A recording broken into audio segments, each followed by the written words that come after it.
Mereka kita pilih untuk menjadi Dewan Perwakilan Rakyat. Tapi yang kita lihat sekarang, Syederalun ratusan mahasiswa dari berbagai kampus di PD melancarkan aksi demo ke DPR KPD pada Rabu 10 September 2025. Amatan serambinews.com pada Rabu 10 September, aksi demo dilakukan mahasiswa dengan bergerak dari titik kumpul di kampus Al-Hilal Sigli di Kenire.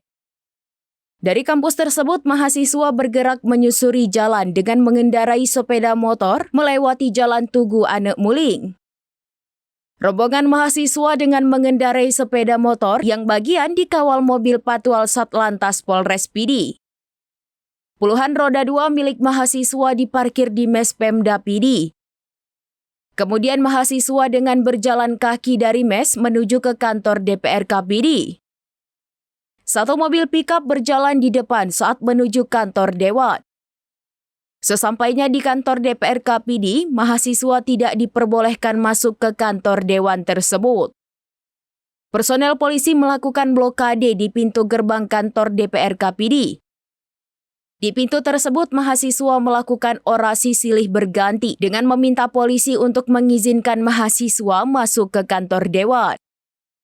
Sebab mahasiswa ingin menjumpai dengan pimpinan dan anggota DPR KPD guna menyampaikan sejumlah tuntutan. Akhirnya mahasiswa mendobrak blokade polisi yang berdiri di pintu kantor Dewan. Sehingga mahasiswa berhasil masuk ke kantor DPR KPD.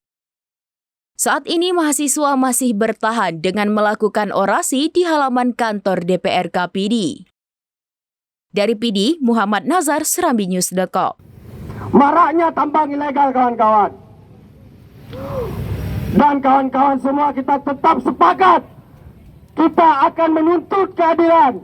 Kita akan menuntut kepada pihak-pihak yang di dalam. Yang katanya kawan-kawan, mereka kita pilih untuk menjadi Dewan Perwakilan Rakyat. Tapi yang kita lihat sekarang, mereka kita sebut apa kawan-kawan? Kita sebut apa? Dewan Pengkhianat Rakyat kawan-kawan. Download Tribun X sekarang, menghadirkan lokal menjadi Indonesia.